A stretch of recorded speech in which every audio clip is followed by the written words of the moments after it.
ഇന്നൊരു മ്യൂച്വൽ ഫണ്ടിൽ SIP ആയിട്ട് തുടങ്ങണമെങ്കിലും അല്ലെങ്കിൽ എക്സ്ചേഞ്ച് ട്രേഡഡ് ഫണ്ടുകൾ ETF ഇൻവെസ്റ്റ് ചെയ്യണമെങ്കിലും നമ്മൾ ആര് ഇൻവെസ്റ്റ് ചെയ്യാൻ ചോദിച്ചാലും നമ്മൾ ആദ്യം പറയുന്നൊരു കാര്യമാണ് നിങ്ങൾ നിഫ്റ്റി 50 ഇൻഡെക്സിൽ ഇൻവെസ്റ്റ് ചെയ്ത് തുടങ്ങണം, അല്ലെങ്കിൽ നിഫ്റ്റി ബീസിൽ ഇൻവെസ്റ്റ് ചെയ്ത് തുടങ്ങണം എന്ന് എല്ലാവരും പറയുന്നൊരു കാര്യമാണ്. ഇതെന്ന് പറഞ്ഞാൽ ഇന്ത്യൻ സ്റ്റോക്ക് മാർക്കറ്റിൻ്റെ ഏറ്റവും ബേസിക് ഇൻഡെക്സ് ആണ് ഈ നിഫ്റ്റി 50 എന്ന് പറയുന്നത്. അപ്പോൾ ഈ നിഫ്റ്റി 50 എന്ന് പറയുന്നത് എന്തുകൊണ്ടാണ് ഇത്രയും ഇൻവെസ്റ്റ് ചെയ്യണമെന്ന് പറയാനുള്ള കാരണം ഇന്ത്യൻ സ്റ്റോക്ക് മാർക്കറ്റിൻ്റെ ഏറ്റവും ഫണ്ടമെൻ്റൽ ആയിട്ടുള്ള ഒരു ഇൻഡെക്സ് ആണ്, ഏറ്റവും കുറവ് വോളറ്റിലിറ്റി ഉള്ളത്. അതായത് മാർക്കറ്റ് കയറുമ്പോൾ അതിനോടൊപ്പം കയറുകയും എന്നാൽ ഇറങ്ങുമ്പോൾ വളരെ പെട്ടെന്ന് ഇപ്പോൾ സ്മാൾ ക്യാപ്പ് മിഡ് ക്യാപ്പ് എന്ന് ഇറങ്ങുന്നത് പോലെ അത്ര സ്പീഡിൽ ഇറങ്ങാത്തത് കൊണ്ടാണ് നിഫ്റ്റി 50 ഇൻഡെക്സിൽ ഇൻവെസ്റ്റ് ചെയ്യണമെന്ന് പറയാൻ കാരണം. എന്നാൽ നമ്മൾ നോക്കിക്കഴിഞ്ഞാൽ കാണാൻ പറ്റും, ഈ നിഫ്റ്റി 50 എന്ന് പറയുന്ന ഇൻഡെക്സ് ഫണ്ട് ഒരു സ്ട്രോങ് ഇൻഡെക്സ് ആണോ എന്ന് ചോദിച്ചാൽ എൻ്റെ പേഴ്സണൽ ആയിട്ടുള്ള അഭിപ്രായം അല്ല എന്നുള്ളതാണ്. അതിനുള്ള കുറച്ച് കാര്യങ്ങളാണ് ഞാൻ ഈ വീഡിയോയിൽ പറയാൻ പോകുന്നത്. എന്തുകൊണ്ട് നമ്മൾ നിഫ്റ്റി 50 ഇൻഡെക്സിൽ ഇൻവെസ്റ്റ് ചെയ്യുന്നതിനേക്കാളും അല്ലെങ്കിൽ ഒരു നിഫ്റ്റി ബീസിൽ ഇൻവെസ്റ്റ് ചെയ്യുന്നതിനേക്കാളും ഏറ്റവും നല്ല മാർഗം എന്താണെന്നും, അങ്ങനെ നമ്മുടെ പോർട്ട്ഫോളിയോയിൽ നമ്മളൊരു മ്യൂച്വൽ ഫണ്ടിലോ അല്ലെങ്കിൽ ETF സ്റ്റോക്ക് മാർക്കറ്റിൽ ഡെഫിനറ്റായിട്ട് നമ്മൾ ഇൻവെസ്റ്റ് ചെയ്യുന്ന ഒരാളാണെങ്കിൽ നമ്മുടെ പോർട്ട്ഫോളിയോയിൽ ഉണ്ടായിരിക്കേണ്ട ഏറ്റവും പ്രധാനപ്പെട്ട 3 ഇൻഡെക്സ് ഫണ്ടുകളെ കുറിച്ചിട്ടാണ് നമ്മൾ ഈ വീഡിയോയിൽ പറയുന്നത്.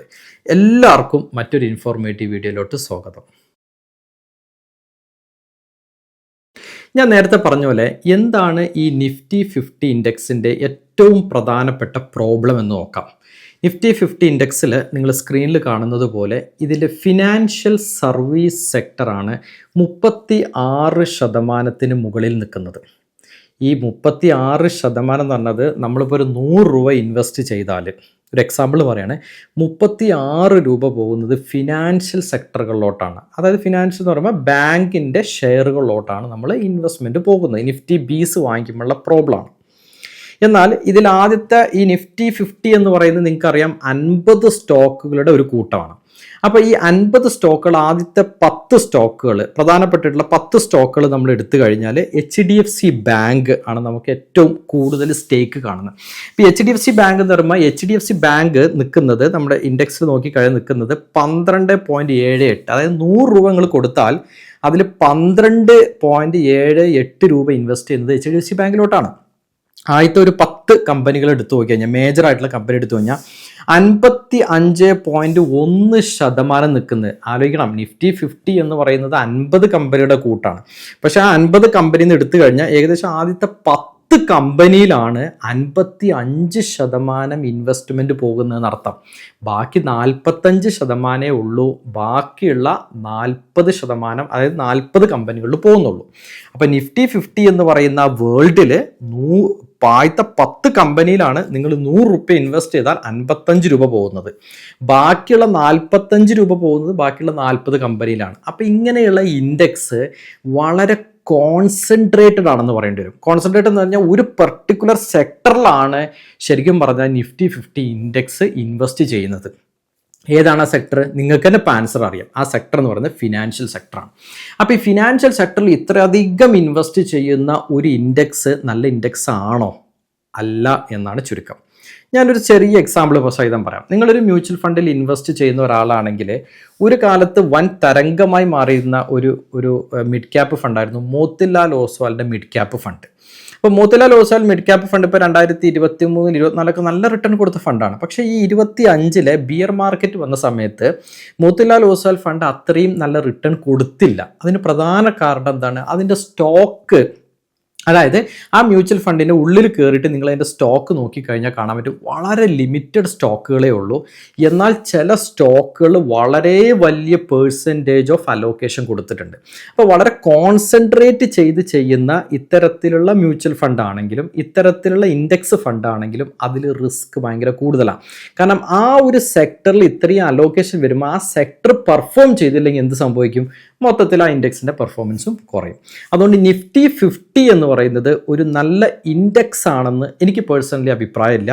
കാരണം ഈ പറഞ്ഞ റീസൺ കാരണം എന്താണ്? ഒരു പെർട്ടിക്കുലർ സെക്ടറിൽ ഓവർ എക്സ്പോഷർ കൊടുത്തു വെക്കുന്നു, മറ്റ് സെക്ടറിലോട്ട് എക്സ്പോഷർ ഇല്ലതാണ്. എന്നാൽ ഇതിനെ മറികടക്കുന്ന അല്ലെങ്കിൽ ഏറ്റവും ബെറ്റർ ആയിട്ടുള്ള വേറെ ഏത് സെക്ടറാണ്? വേറെ ഏത് ഇൻഡെക്സ് ഫണ്ടാണ് നമുക്കുള്ളത്?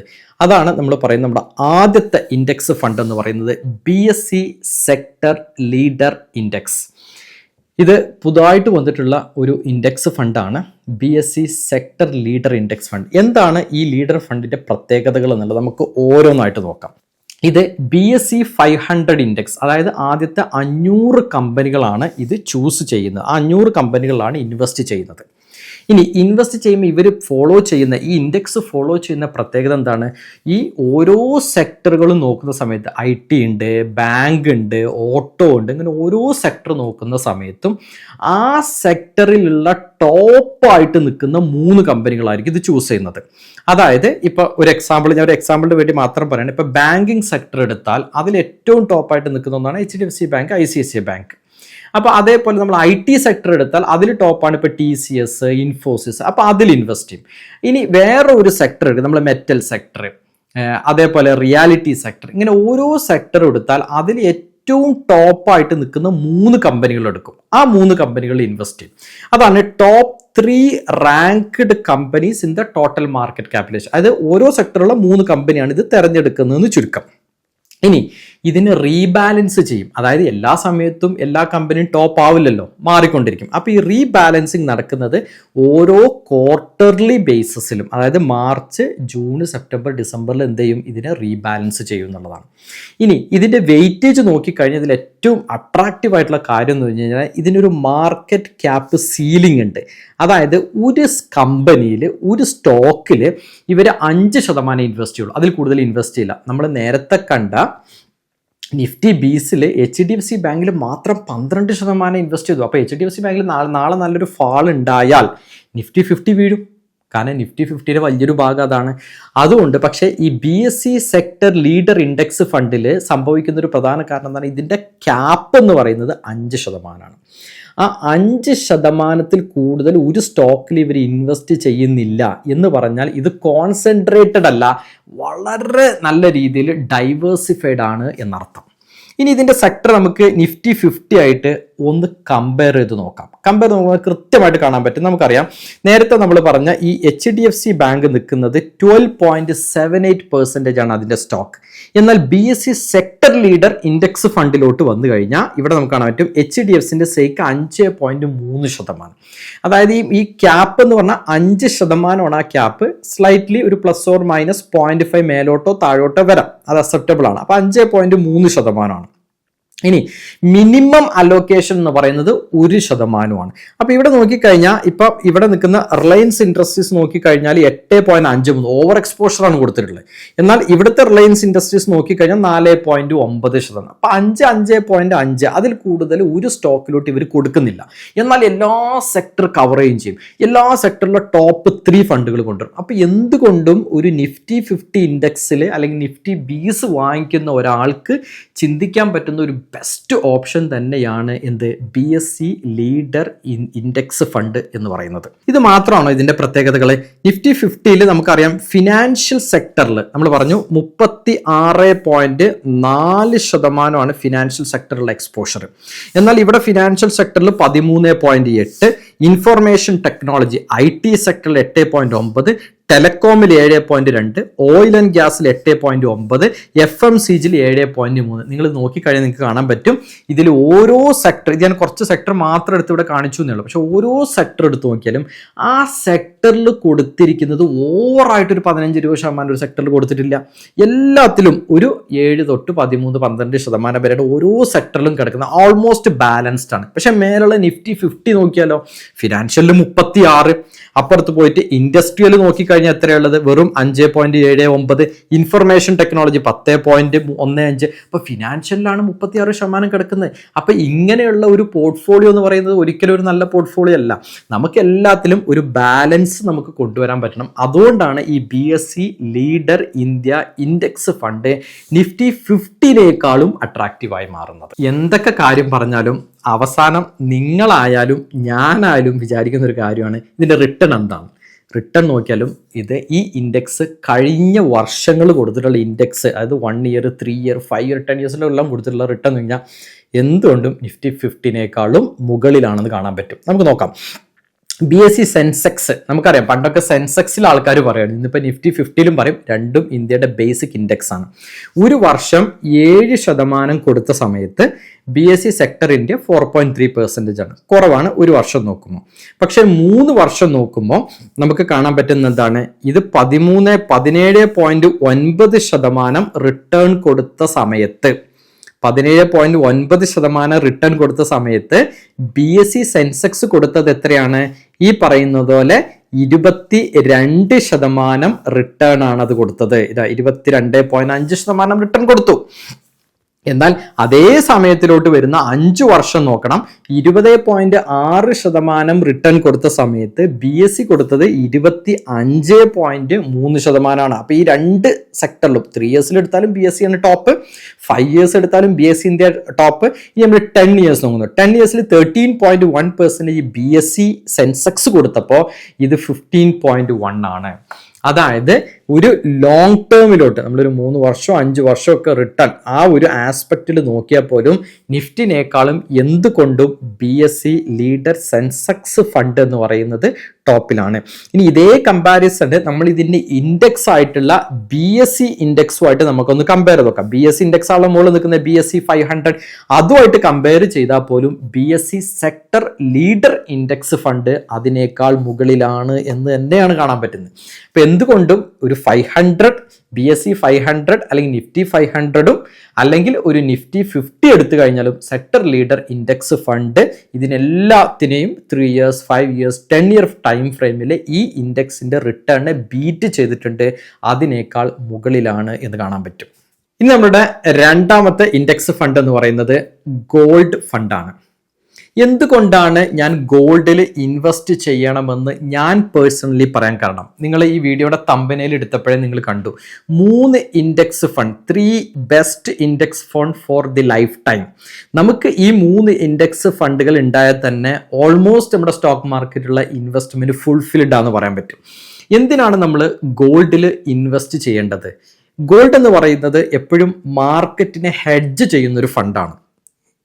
അതായത് മാർക്കറ്റ് കയറുന്ന സമയത്ത് ഗോൾഡ് താഴുകയും ഗോൾഡ് കയറുന്ന സമയത്ത് മാർക്കറ്റ് താഴുകയും ചെയ്യുന്നു. നമുക്കൊരു ബാലൻസ്ഡ് ആയിട്ട് കിട്ടുന്നു.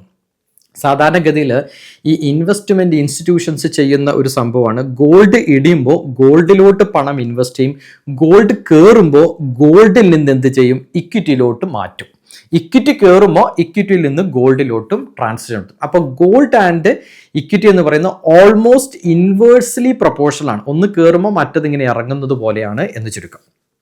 ഇനി ഗോൾഡ് ഏതൊക്കെ സാഹചര്യങ്ങളിലാണ് കയറുന്നത്? പ്രധാനപ്പെട്ടിട്ടുള്ള 3 സാഹചര്യങ്ങൾ 2008 2013 കാലഘട്ടങ്ങളിലൊക്കെ ഉണ്ടായതുപോലെ IT ക്രൈസിസ് ഒക്കെ പോലെ ഒരു അൺസെർട്ടനിറ്റി ലോകത്ത് ഉടലെടുക്കും. അൺസെർട്ടനിറ്റി സിറ്റുവേഷൻസ് ഉണ്ടാകുന്ന സമയത്ത് അല്ലെങ്കിൽ വേൾഡ് വാറുകൾ നടക്കുന്ന സമയത്തൊക്കെ ഗോൾഡ് ഭയങ്കരമായിട്ട് കയറും. ഈ യെല്ലോ കളറിൽ കാണിക്കുന്ന ഗോൾഡാണ്.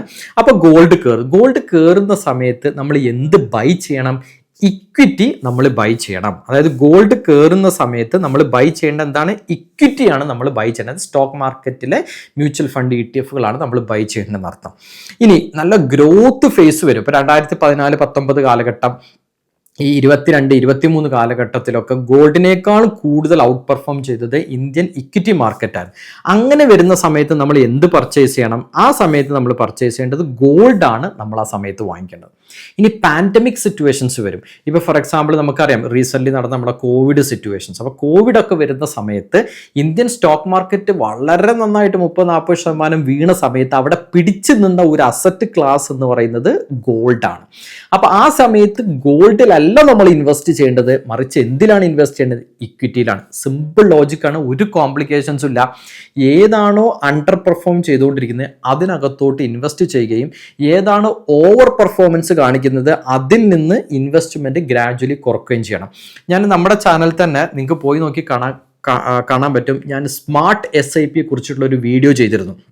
അതായത് നമ്മളൊരു SIP ചെയ്യുമ്പോൾ SIP വളരെ ഷോർട്ടായിട്ട് പറഞ്ഞു കഴിഞ്ഞാൽ ഒരേ എമൗണ്ടിൽ ചെയ്യാതെ നമ്മൾ മാർക്കറ്റിൻ്റെ സിറ്റുവേഷൻ അനുസരിച്ച് ഞാൻ MSCI ഇൻഡെക്സ് എന്ന് പറയുന്ന ഒരു സാധനത്തെക്കുറിച്ചൊരു വീഡിയോ ചെയ്തിരുന്നു. അതേപോലെ തന്നെ ഞാൻ സ്മാർട്ട് SIPയെ കുറിച്ചിട്ടും വീഡിയോ ചെയ്തിരുന്നു. ഈ 2 വീഡിയോയിലും ഞാൻ പ്രതിപാദിച്ചിരിക്കുന്ന മെയിൻ ആയിട്ടുള്ള കാര്യം മാർക്കറ്റിൻ്റെ സിറ്റുവേഷൻ അനുസരിച്ച് പഠിച്ച് മനസ്സിലാക്കി ഏതിലാണോ SIP കൂട്ടേണ്ടത് അവിടെ കൂട്ടുകയും ഏതിലാണോ കുറക്കേണ്ടത് അവിടെ കുറച്ചും ഈ portfolio rebalancing time to time നമ്മൾ ചെയ്തുകൊണ്ടാണ്. ഇത് ഭയങ്കര ഇമ്പോർട്ടൻ്റ് ആണ്. നമ്മളിപ്പോൾ ഒരു 5000 SIP ചെയ്തു വെച്ചാൽ എല്ലാ കാലവും 5000 ചെയ്ത് മാർക്കറ്റ് എന്ന് പറഞ്ഞാൽ പല നിങ്ങൾക്കിപ്പോൾ ഈ ഇതിനകത്ത് 2018 തൊട്ട് 13 വരെ ഒരു കാലഘട്ടമാണ്. പക്ഷെ 14 തൊട്ട് 19 വരെ നടത്തുന്നത് വേറൊരു കാലഘട്ടമാണ്. പാൻഡമിക് വന്ന സിറ്റുവേഷൻ വേറൊരു കാലഘട്ടമാണ്.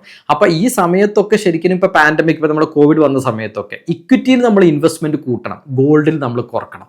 അത് കഴിഞ്ഞ് മാർക്കറ്റ് ആ ഒരു ഹൈപ്പിലോട്ട് പോകുന്ന സമയത്ത് ഇക്വിറ്റിയിൽ ഗ്രാജുവലി ഒന്ന് കുറച്ചു കൊടുക്കണം. ഫോർ എക്സാമ്പിൾ പറഞ്ഞാൽ നിഫ്റ്റി 50യുടെ പ്രൈസ് ടു ഏണിംഗ് റേഷ്യോ 22 എന്ന് പറയുന്ന ലെവലിൽ നിൽക്കുന്ന സമയത്ത് 22-ന് മുകളിൽ പോയി കഴിഞ്ഞാൽ ഡെഫിനറ്റ്ലി ഓവർ വാല്യൂഡ് ആണ്. അപ്പം അങ്ങനത്തെ കേസിൽ നമ്മൾ ഇക്വിറ്റിയിൽ നിന്ന് പരമാവധി ഹൈബ്രിഡ് ഫണ്ടിലോട്ടോ ഡെപ്റ്റ് ഫണ്ടിലോട്ടോ ഇനി അല്ലെങ്കിൽ ഗോൾഡിലോട്ടോ നമ്മൾ ഷിഫ്റ്റ് ചെയ്യണം എന്നാണ് പറയുന്നത്. അതുകൊണ്ടാണ് മാർക്കറ്റിനനുസരിച്ച് സ്മാർട്ടായിട്ട് SIPയെ ക്രമീകരിക്കണം എന്ന് പറയുന്നത്. ഇനി ഇത് മാത്രമല്ല ഒരു കാര്യം, ഇപ്പം ഇതിനകത്ത് കാണിക്കുന്ന ഈ ചാർട്ടിനകത്ത് കാണിക്കുന്ന gold versus Nifty return percentage നോക്കിയാൽ ഈ ഗോൾഡ് ആണ് നമുക്ക് ഈ ബ്ലൂ കളറിൽ ഇതിൽ കാണാൻ പറ്റുന്നത്, നിഫ്റ്റിയുടെ റിട്ടേൺ ആണ് നമുക്ക് കാണാൻ പറ്റുന്നത് ഈ റെഡ് കളർ. അപ്പൊ നിഫ്റ്റി കയറുന്ന സമയത്ത് ഇപ്പൊ നമ്മൾ ഈ 2025 ഈ സിറ്റുവേഷൻ എടുത്ത് നോക്കിയാൽ നമുക്ക് ഇവിടെ കാണാൻ പറ്റും. ഇവിടെ കാണുന്നത് ഇവിടെ ഗോൾഡ് ആണ് ഔട്ട് പെർഫോം ചെയ്തത്. നമുക്കറിയാം ഗോൾഡ് ഭയങ്കര റിട്ടേൺ കൊടുത്തു. പക്ഷേ ഇന്ത്യൻ സ്റ്റോക്ക് മാർക്കറ്റിന്റെ നിഫ്റ്റി എന്ന് പറയുന്ന ഈ റെഡ് കളറിൽ ഇവിടെ റിട്ടേൺ കൊടുത്തില്ല ഈ 2025 കാലഘട്ടത്തിൽ. എന്നാൽ ഇതേ സിറ്റുവേഷൻ ആണ് നമ്മൾ ബാക്കിയുള്ള ഓരോ സമയങ്ങളും നോക്കുമ്പോൾ ഏതെങ്കിലും ഒരു അസറ്റ് ക്ലാസ് ഔട്ട് പെർഫോം ചെയ്യും, വേറൊരു അസറ്റ് ക്ലാസ് ഔട്ട് പെർഫോം ചെയ്യില്ല.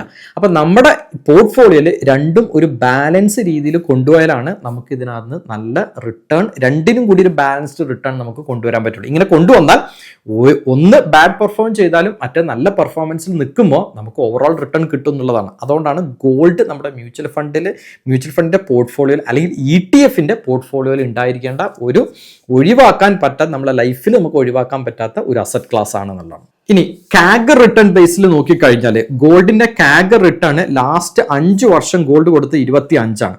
ആ സമയത്ത് ഇക്വിറ്റി നിഫ്റ്റി 50 കൊടുത്ത് 16.38 ആണ്. ലാസ്റ്റ് 10 ഇയേഴ്സിൽ ഗോൾഡ് ഔട്ട് പെർഫോമൻസ് ആണ്. ലാസ്റ്റ് 14 ഇയേഴ്സിലും ഗോൾഡ് ഔട്ട് പെർഫോമൻസ് ആണ്.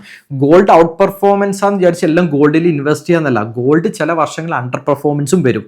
ആ സമയത്ത് നമ്മുടെ രക്ഷിക്കാൻ വരുന്ന ആളായിരിക്കും നമ്മുടെ ഇന്ത്യൻ സ്റ്റോക്ക് മാർക്കറ്റിന്റെ ഇക്വിറ്റി എന്ന് പറയുന്നത്. അതുകൊണ്ട് ഒരു ബാലൻസ്ഡ് പോർട്ട്ഫോളിയോ ആയിരിക്കണം എപ്പോഴും നമ്മളെ കയ്യിലുണ്ടായിരിക്കേണ്ടത്.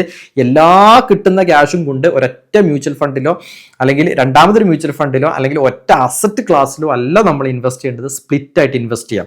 സോ രണ്ടാമത്തെ ഗോൾഡ് ഫണ്ടിന്റെ ഇമ്പോർട്ടൻസ് നിങ്ങൾക്ക് മനസ്സിലായി എന്ന് ഞാൻ വിചാരിച്ചു. ഇനി ഈ ഗോൾഡ് ഫണ്ടിൽ നമുക്ക് ഇൻവെസ്റ്റ് ചെയ്യണമെന്നുണ്ടെങ്കിൽ ഇന്ന് നമുക്ക് അവൈലബിൾ ആയിട്ടുള്ള ഓപ്ഷൻസ് നമുക്ക് ഇതിനകത്ത് നോക്കാൻ പറ്റും. അപ്പൊ ഇതിനകത്ത് ഞാൻ പേഴ്സണലി നോക്കുന്നത്, കാരണം എന്താ വെച്ച് കഴിഞ്ഞാൽ ഗോൾഡ് ഇന്റർനാഷണൽ ഗോൾഡ് മാർക്കറ്റിനനുസരിച്ചിട്ടാണ് ഗോൾഡ് കയറുന്നതും ഗോൾഡ് ഇറങ്ങുന്നതും. അപ്പൊ ഇതിന്റെ ഒരു അബ്സല്യൂട്ട് റിട്ടേൺ നോക്കിക്കഴിഞ്ഞാൽ കാണാൻ പറ്റും ഓൾമോസ്റ്റ് അബ്സല്യൂട്ട് റിട്ടേൺ എല്ലാം ഒരു 68 to 70% ഇടക്കാണ് ആവറേജ്. പക്ഷെ ഞാൻ പേഴ്സണലി ചൂസ് ചെയ്യുന്നത് നല്ല അസറ്റ് അണ്ടർ മാനേജ്മെന്റ് ഉള്ള, നല്ല ഫിനാൻഷ്യലി സ്റ്റേബിൾ ആയിട്ടുള്ള, നല്ല ഹിസ്റ്റോറിക്കൽ ട്രാക്ക് റെക്കോർഡ് ഉള്ള കമ്പനി നോക്കിക്കഴിഞ്ഞാൽ SBI gold fund, HDFC gold fund, Nippon India gold fund, അത്യാവശ്യം നല്ല AUM ഉണ്ട്. ഈവൻ കൊടക്ക് വരെയൊക്കെ നമുക്ക് പോകാൻ പറ്റും. അപ്പൊ ഫസ്റ്റ് ടോപ്പ് 3 ചോദിച്ചാൽ SBI, HDFC, നിപ്പോൺ ഇന്ത്യ. ഇത് ETF ഫണ്ട് ഓഫ് ഫണ്ട് ആണ്. അതായത് ഫണ്ട് ഓഫ് ഫണ്ട് എന്ന് പറയുമ്പോൾ ഒരു ETF-നെ റാപ്പ് ചെയ്തിട്ട് വരുന്നതാണ് ഫണ്ട് ഓഫ് ഫണ്ട് എന്ന് പറയുന്നത്. നിങ്ങൾക്ക് മ്യൂച്വൽ ഫണ്ട് വഴി വേണമെങ്കിൽ ആ ഇൻഡെക്സിനെ ചൂസ് ചെയ്യാം. അതല്ല എന്നുണ്ടെങ്കിൽ നിങ്ങൾക്ക് ETF-ഉം ചൂസ് ചെയ്യാം. പക്ഷെ ETF ചൂസ് ചെയ്യുമ്പോൾ ഞാൻ നമ്മുടെ ചാനലിൽ ഒരു വീഡിയോ ചെയ്തിട്ടുണ്ട്. ആ വീഡിയോയിൽ ഞാൻ പറയുന്നുണ്ട് INAV ശ്രദ്ധിക്കണം, ഇല്ലെങ്കിൽ നമ്മൾ ട്രാക്കിംഗ് എറർ കൂടുതലുള്ള ETF വാങ്ങിച്ചാൽ നമുക്ക് മ്യൂച്വൽ ഫണ്ടിനേക്കാൾ കൂടുതൽ നഷ്ടം വരുത്തും. പക്ഷേ എൻ്റെ ഒരു എക്സ്പീരിയൻസ് ഞാൻ പറയുകയാണെങ്കിൽ ETF-ഉം മ്യൂച്വൽ ഫണ്ടും നിങ്ങളൊരു SIP രൂപത്തിൽ ചെയ്യുകയാണെങ്കിൽ രണ്ടും തമ്മിൽ നിങ്ങൾക്ക് കാര്യമായ റിട്ടേണിൽ ഒരു വ്യത്യാസവും ഉണ്ടാവില്ല. അപ്പോൾ എന്നും മാർക്കറ്റ് നോക്കിയിരിക്കാത്ത ഒരാളെ സംബന്ധിച്ചിടത്തോളം മ്യൂച്വൽ ഫണ്ടാണ് നല്ലത്. ഇനി അതല്ല, നിങ്ങൾക്ക് മൊബൈലിൽ സ്ഥിരമായിട്ട് മാർക്കറ്റ് നോക്കുന്ന ഒരു ഹാബിറ്റ് ഉള്ള ഒരാളാണെങ്കിൽ നിങ്ങൾക്ക് ETF വേണമെങ്കിലും പോവാം. പക്ഷെ അതിൽ ഒരുപാട് സമയം ചെലവഴിക്കുന്നതുകൊണ്ടുള്ള ബെനിഫിറ്റ് ഉണ്ടോ എന്നുള്ളത് നിങ്ങൾ സ്വയം ഒന്ന് മനസ്സിലാക്കുക എന്നുള്ളതേ ഉള്ളൂ. ഇനി നമ്മുടെ മൂന്നാമത്തെ ഇൻട്രസ്റ്റിംഗ്, അതായത് ഞാൻ ലൈഫിലോട്ട് വേണമെന്ന് ആഗ്രഹിക്കുന്ന മൂന്നാമത്തെ ETF എന്ന് പറയുന്നത്, അല്ലെങ്കിൽ മൂന്നാമത്തെ ഇൻഡെക്സ് എന്ന് പറയാം, അല്ലെങ്കിൽ മൂന്നാമത്തെ മ്യൂച്വൽ ഫണ്ട് എന്ന് പറയാം, ലിക്വിഡ് ഇൻഡെക്സ് ഫണ്ടുകളാണ്. എന്താണ് ലിക്വിഡ് ഇൻഡെക്സ് ഫണ്ടുകൾ? ഇപ്പൊ പേഴ്സണലായിട്ട് നമ്മളെല്ലാം ഒരു ബാങ്കിൽ ഒരു ബാലൻസ് സൂക്ഷിക്കുന്നുണ്ടാവും. അത് നമ്മളെ എമർജൻസി ഫണ്ട് ആയിരിക്കാം, അല്ലെങ്കിൽ മാർക്കറ്റ് ഇടിയുമ്പോൾ ഇൻവെസ്റ്റ് ചെയ്യാൻ വെച്ചതായിരിക്കാം, അല്ലെങ്കിൽ 2 വർഷം കഴിഞ്ഞിട്ട് വീട് വെക്കാനോ, അല്ലെങ്കിൽ ഒരു കാറ് വാങ്ങിക്കാനോ, ഇനി അതോ അല്ലെങ്കിൽ ഒരു ഐഫോൺ വാങ്ങിക്കാനോ, ഇങ്ങനെ ഓരോരുത്തർക്കും ഓരോ ആഗ്രഹങ്ങൾ ഉണ്ടായിരിക്കും. അല്ലെങ്കിൽ മക്കളുടെ എഡ്യൂക്കേഷൻ, പഠിത്തം, ഇങ്ങനെയുള്ള ഓരോ ആസ്പെക്റ്റുകൾ നമ്മൾ ഉദ്ദേശിച്ചിട്ടായിരിക്കും ഒരു പൈസ ചിലപ്പോൾ നമ്മൾ സ്വരൂപിച്ച് വെക്കുന്നത്. അപ്പം ഇങ്ങനെ ഉണ്ടാകുന്നത് വെറുതെ ബാങ്കിൽ ഐഡിയലായിട്ട് 3-4% റിട്ടേണിന് വേണ്ടി ഇൻവെസ്റ്റ് ചെയ്തുകൊണ്ടിരിക്കുന്ന ഈ എമൗണ്ട് FDയിലോ അല്ലെങ്കിൽ സേവിങ്സ് ബാങ്കിലോ ഒക്കെ വിട്ട് കഴിഞ്ഞാൽ, നിങ്ങൾക്കറിയാം FDയിൽ ഇട്ട് കഴിഞ്ഞാൽ നമുക്ക് എപ്പോൾ ആ ക്യാഷ് എടുക്കേണ്ടി വന്നാലും FDയിൽ ഇട്ട് ബ്രേക്ക് ചെയ്ത് കഴിഞ്ഞാൽ നമുക്ക് പെനാൽറ്റി വരും. FDയിലാണെങ്കിൽ നമുക്ക് TDS വരും. അപ്പോൾ ഇങ്ങനെയുള്ള എല്ലാ കോംപ്ലിക്കേഷൻസ് ഉണ്ട്. ബാങ്കിൽ നമ്മുടെ പൈസ ഇട്ട് കഴിഞ്ഞാൽ ഇൻഫ്ലേഷന് ബീറ്റ് ചെയ്യില്ല, നമുക്ക് എല്ലാവർക്കും അറിയാവുന്ന കാര്യമാണ്. അപ്പോൾ അങ്ങനെയുള്ള ഒരു സമയത്താണ് ഈ ലിക്വിഡ് ഫണ്ട് ഏറ്റവും പോപ്പുലറാണ്. ലിക്വിഡ് ഫണ്ടിൻ്റെ ഏറ്റവും വലിയ ഉദ്ദേശം എന്താണ്? നമുക്ക് ബാങ്കിൽ കിടക്കുന്നതിനേക്കാളും കൂടുതൽ ഇൻട്രസ്റ്റ് റേറ്റിൽ ഇൻവെസ്റ്റ് ചെയ്യാൻ പറ്റുന്ന ഒരു ഓപ്ഷനാണ് ലിക്വിഡ് ഫണ്ട് എന്ന് പറയുന്നത്. ലിക്വിഡ് ഫണ്ടിൽ നമുക്കറിയാം മ്യൂച്വൽ ഫണ്ടിലൊക്കെ 30 ദിവസം 60 ദിവസം അല്ലെങ്കിൽ ഒരു കൊല്ലം വരെയൊക്കെ എക്സിറ്റ് ലോഡ് ഉണ്ട്. ഇവിടുത്തെ ഏറ്റവും വലിയ പ്രത്യേകത ഇതിന് എക്സിറ്റ് ലോഡ് ഇല്ല. നമ്മുടെ എമർജൻസി ഫണ്ടുകൾ നമുക്കിവിടെ സൂക്ഷിക്കാം. ലോ കോസ്റ്റ് ആണ്, അതായത് എക്സ്പെൻസ് റേഷ്യോ നെഗ്ലിജിബിൾ ആണ് എന്ന് തന്നെ വേണമെങ്കിൽ പറയാം. നമ്മുടെ പോർട്ട്ഫോളിയോയിൽ ഒരു ഡൈവേഴ്സിഫിക്കേഷന് ഇത് ഭയങ്കര ഇമ്പോർട്ടൻ്റ് ആണ്. നേരത്തെ പറഞ്ഞ ഗോൾഡ് പോലെ തന്നെ മാർക്കറ്റ് ഇടിയുന്ന സമയത്ത് നിങ്ങളുടെ പോർട്ട്ഫോളിയോ ഇടിയാതെ നിങ്ങളുടെ ഹെൽപ്പ് ചെയ്യുന്ന, നിങ്ങളെ പ്രൊട്ടക്ഷൻ പോലെ നിങ്ങൾ ഹെൽപ്പ് ചെയ്യുന്ന ഒരു ഫണ്ടായിരിക്കും ലിക്വിഡ് ഫണ്ട്. അപ്പോൾ ലിക്വിഡ് ഫണ്ട് നമ്മുടെ പോർട്ട്ഫോളിയോ നമ്മളെ എക്സസ് ആയിട്ടിരിക്കുന്ന മണി നമുക്ക് പാർക്ക് ചെയ്യാൻ പറ്റുന്ന നല്ല ലിക്വിഡ് ഫണ്ടുകളുടെ ലിക്വിഡിറ്റി അധികമുള്ള ഫണ്ടുകൾ നോക്കി ചൂസ് ചെയ്യുക എന്നുള്ളതാണ്. സോ ഏതാണ് ലിക്വിഡിറ്റി അധികമുള്ള ഫണ്ടുകൾ? ഞാൻ ഈ ലിസ്റ്റ് ചെയ്തിട്ടുണ്ട്.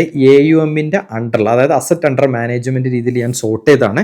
എൻ്റെ പേഴ്സണൽ പ്രിഫറൻസ് ആയിട്ട്, ഇതൊരു ബൈ കോൾ റെക്കമെൻഡേഷൻ അല്ല, ജസ്റ്റ് നിങ്ങൾക്ക് അറിയാൻ വേണ്ടിയിട്ട് മാത്രം പറയുന്നതാണ്. കാരണം നമുക്കത് ആ ഒരു ഡിസ്ക്ലൈമർ നമ്മൾ പാലിച്ചേ പറ്റൂ, അതുകൊണ്ട് പറയുന്നതാണ്. SBIയുടെ ലിക്വിഡ് ഫണ്ട് ഒരു ഓപ്ഷനാണ്. അതിൽ 71,000 AUM ഉണ്ട്.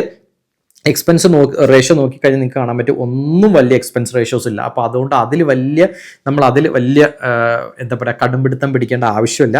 നമ്മൾ കൃത്യമായിട്ട് ഇതിൻ്റെ വോളിയം നോക്കുക, അസറ്റ് അണ്ടർ മാനേജ്മെന്റ് അത് നോക്കിയാൽ മതി. ETF ആണെങ്കിൽ ട്രേഡിംഗ് വോളിയം നോക്കാം.